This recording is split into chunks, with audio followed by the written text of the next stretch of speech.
Libraries. Does anyone even go here anymore? There's something special about the energy the moment you walk in. What fascinates me is the endless history, information that's available in physical form for free. Libraries feel sacred. With this day and age, with everything available at the tips of your fingers with some instant gratification, here it feels natural to slow down, to give yourself the opportunity for discovery. But what about certain books that sit on a shelf draw us in? Enough to pick it up, open it, and even spend some time with it. After entering with immense curiosity, there was one book that instantly caught my eye tucked all the way in the corner on the bottom shelf. Perhaps it's meant to be?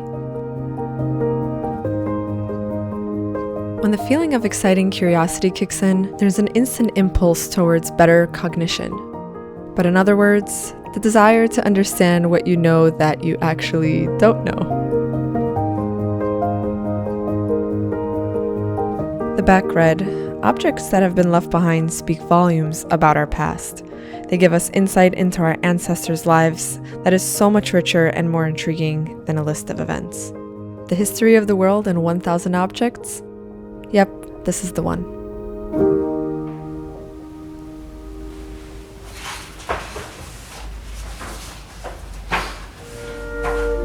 Hey, welcome to another sketchbook date. Today I just wanted to get out of the studio and find a new little spot, a cozy little corner to sketch in and just explore some new inspiration. I've been feeling a bit distracted with all the tasks that I have to do in the studio lately, so I wanted to find a little bit of a quiet place and somewhere with the least amount of distraction. And what a better location than the library. I just came across this book with 1,000 objects of history, and I'm feeling so inspired to learn and do some of these sketches together.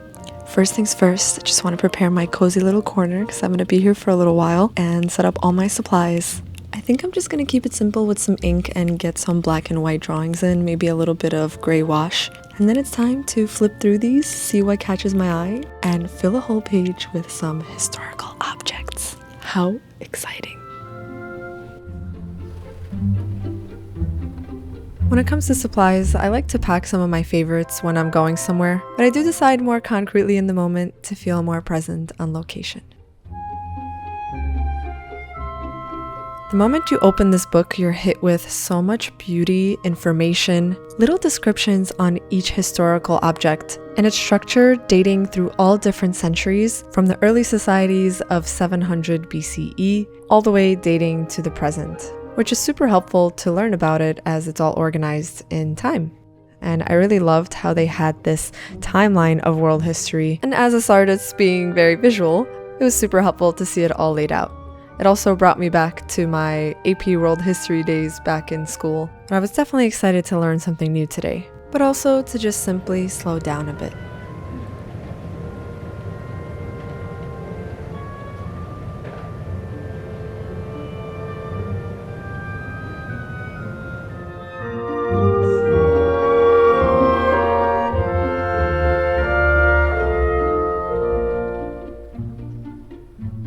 The first object that really caught my eye was this stoneware vase. I particularly found the dragon head handles on this Tang vase very, very fascinating. But the text also said that the bulbous shape on the bottom was probably derived from Persian models which were traded along the Silk Road. This was super interesting because I normally love to draw portraits and animals, but drawing these objects and beginning to study this very first one, just breaking into the blank page with the most excitement, I guess I just felt like I was exactly where I was meant to be. As I started the sketches, I really wanted to have the little descriptions alongside them so that I can refer to them later. Plus, writing things in pencil will allow me to actually register it in my own mind, and it's just my way of learning, so I decided to structure the sketchbook spread that way. And this book nearly had 500 pages, and I did have this urge to draw every single one. But the object right beside it had a dragon trying to reach a sacred pearl of wisdom, and it appears to be made out of jade. But before even finishing the second object in drawing, the intricate designs brought a new love for sculptures and objects, culture, and history.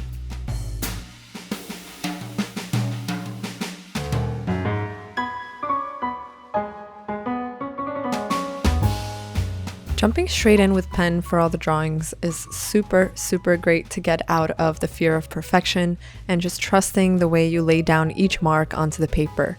And I was already thinking about composition and how I would just have them randomly positioned intuitively on the spread. The next two that caught my eye from the moment I opened this book when I was just reaching out for it were these two giant David vases. The colors and the artwork on it, all of the storytelling that was there. I knew I had to capture it and add it to the spread, but I was also really in love with the handles shaped like elephant heads.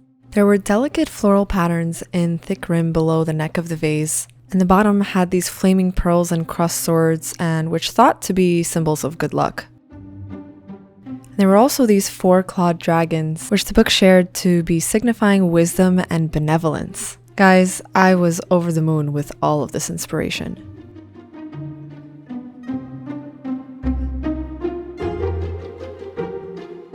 At first, upon drawing one of them, I thought, why would I need to draw another? But then I immediately switched my perspective and thought, what if I approach drawing it a bit differently to try to learn something new in my own technique?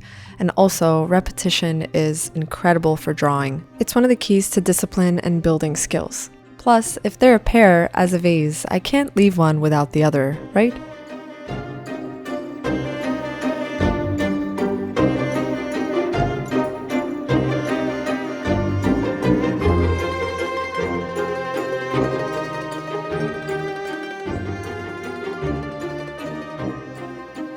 Upon starting any spread or page, the first few sketches feel like warm-ups. You're feeling out the environment, you're feeling out the subject, you're entering the flow state, and all of those creative juices are starting to flow.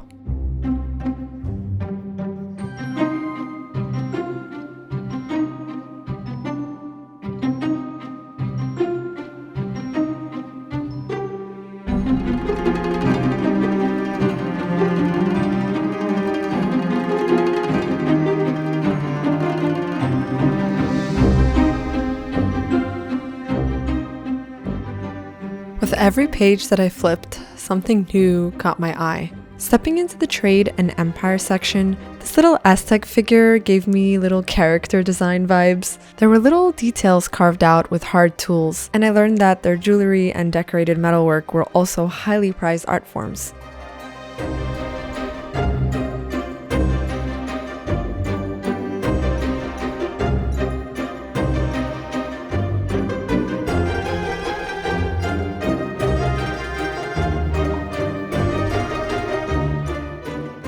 Things and information and new insights continued to roll in, and I was reminded once again that studying through art is a beautiful way to take in information, retain it, create a visual, and also practice while having fun with it.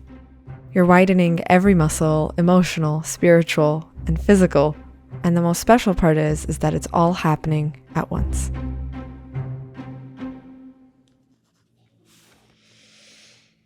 Okay, we're gonna take a little break, and I want to let you know that this video is sponsored by Squarespace. Squarespace is the all-in-one place for you to build your website. They've got all these award-winning templates just laid out, ready for you to choose from. You just drag and drop images, and it's ready to go, looking beautiful and professional. I've personally been using Squarespace for a few years now. I've built my website, managed my shop through Squarespace. They have 24/7 customer support, which is always super helpful. And if you ask me, the best feature is the fact that they are super user-friendly and everything is organized, kind of like these books. I think you should give it a try. Head over to squarespace.com for your free trial, and when you're ready to launch, go to squarespace.com/JessCarp for 10% off your first purchase of a website or domain. Well, that was fun. Let's get back to sketching.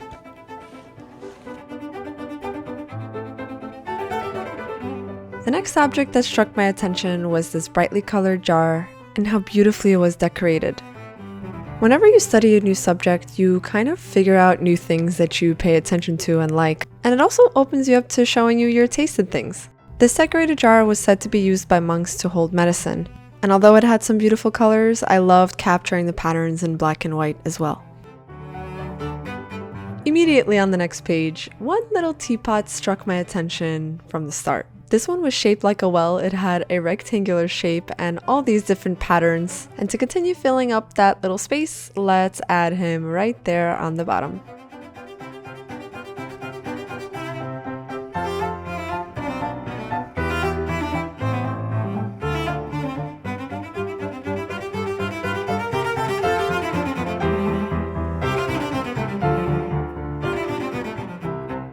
After reading a bit more about it, it also said that the sides of it represented the 4 seasons. I don't know about you, but I'd love to have a little teapot like this at home. For some reason, it gave me really good vibes, and with each new discovery and object I was drawing, I feel like the senses were getting elevated. Each one touched me in some way.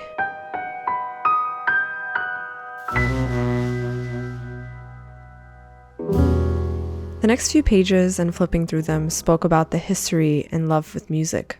The others followed by Renaissance paintings and art, and the huge impact and presence it made throughout all of history. I was even more surprised to see these little sculptures and carved heads on the edges of the instruments. But this Venetian guitar spoke to me.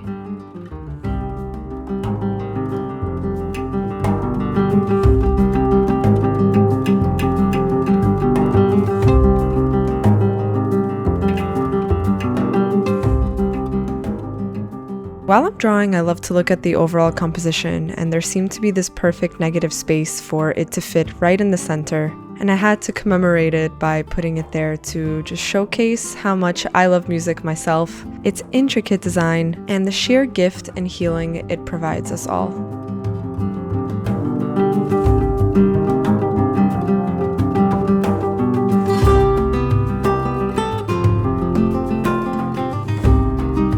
The reality is that sometimes after drawing for so long, you gotta get up and shake it out, do a little dance, and keep going.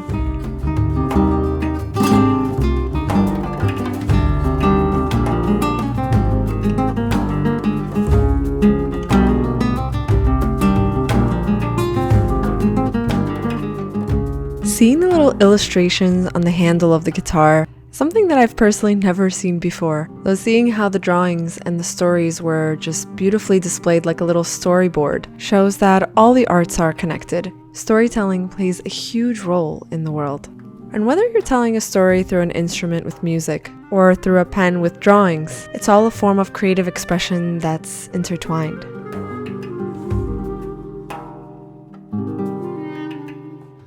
To catch that texture, I added a little bit of gray ink, and to show some extra flow with the music sort of coming out of the guitar, I added the decorative elements, and I positioned them on the bottom and on the top of the guitar.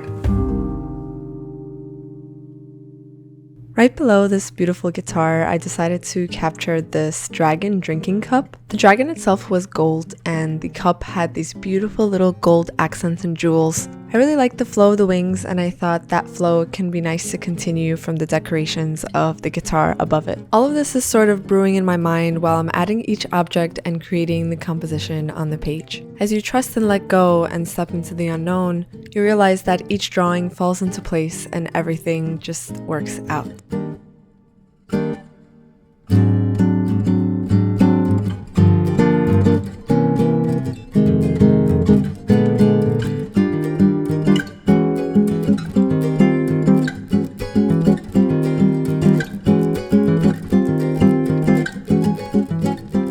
This book had so much inspiration and so many objects. I wish I could have drawn them all, and I for sure will need to continue after today. Let's see what we can draw next.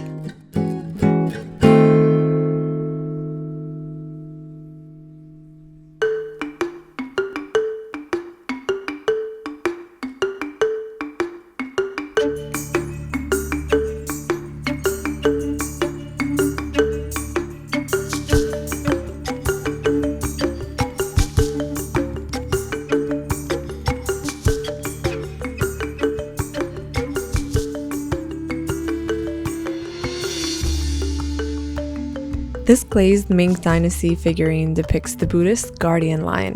There's also a candle holder on the back indicating that it was made to use in a temple.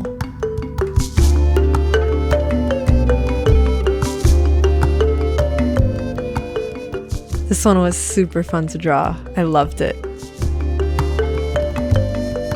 I began the sketch with a micron, and then I added this new Uniball air pen that I've been absolutely loving to deepen the shadows and add a little bit more of those blacks towards the right of the figure. This will convey a bit more shadow and depth throughout the figurine, and also draw the eyes to certain areas.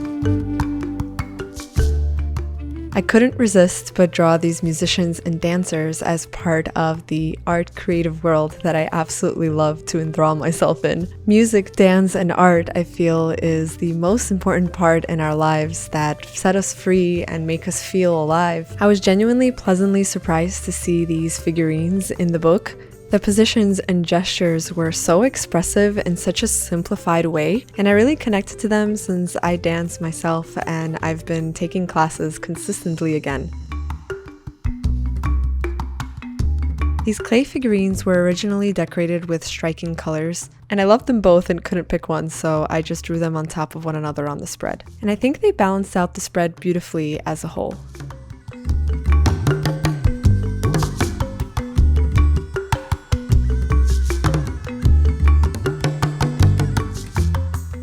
Every single time I study a new subject or learn something new through my drawings, I'm both overwhelmed and relieved simultaneously because there is so much to learn in our world, there's so much unknown, so much we can dive into, and so many simple things that bring fulfillment. And something else that I found really great interest in and that I found to be a pattern were little floral patterns and decorations and geometric shapes and designs. These ceramic stamps were used by the Aztecs to decorate their bodies and their clothes. So let's do a little study of one here and then something else on that left side. Just continuing to feel into these spaces.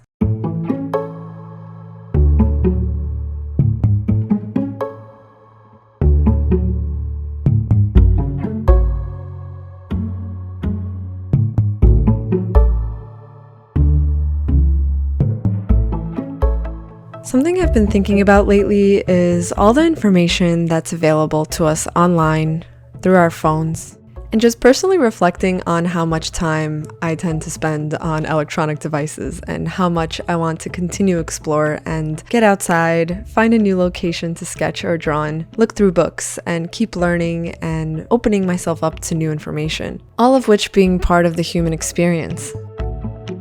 It's truly what my soul has been craving, and speaking of which, I really love these little soul catchers I found in the book. According to the text in the book, they were said to restore health in ceremonies, capturing a lost soul and returning it into the body.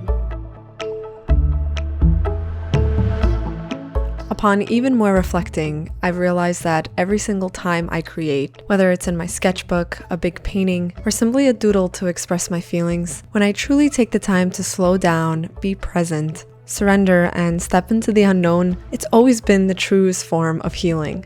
Maybe you can relate? But regardless, I'm truly grateful that I can share these moments with you, build this expressive art community together throughout time and space here on our Earth.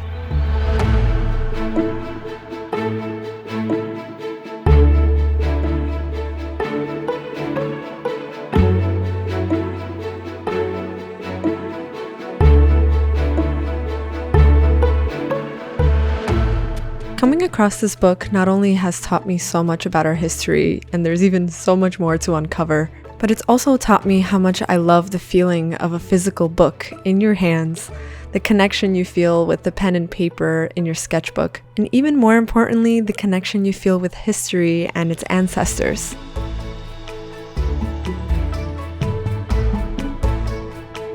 Every single object that I chose today has also taught me the importance of having fun and choosing what you love and enjoying it. Each shape and curve and line took me on a whole journey today, a whole adventure. And the crazy thing is that we've just touched the surface. I discovered how much certain eras inspire me, the importance as artists to continue to feed our minds and take in new information, how everything has meaning and is here to teach us something, and how it's truly a gift that we have the opportunity to take in and breathe all of this in, a true miracle in it of its own.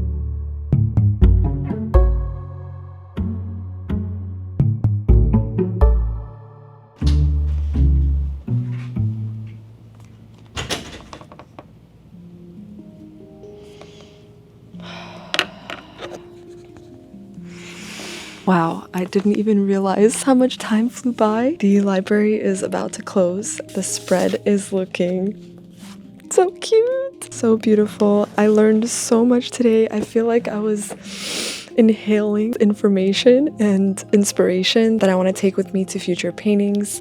I feel like I drew for a whole week today. And let's see how many sketches. 1, 2, 3, 4, 5, 6, 13, 14, 15, 16, 17, 20, 21, 22.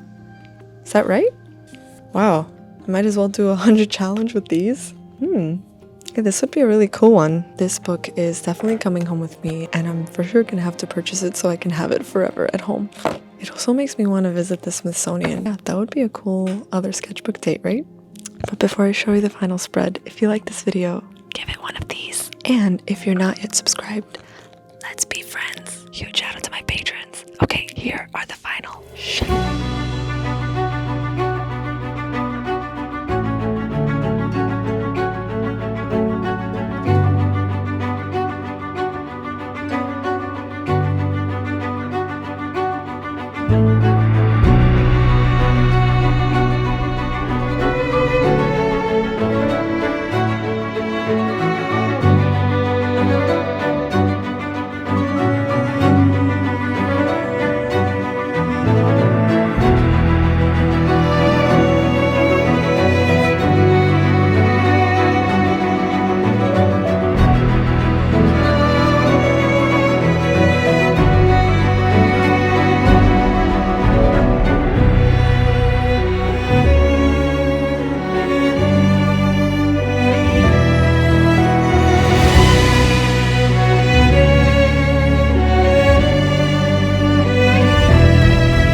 Forget to get out there because you might just find that gem that you've been looking for. Stay creative and stay curious. Until next time.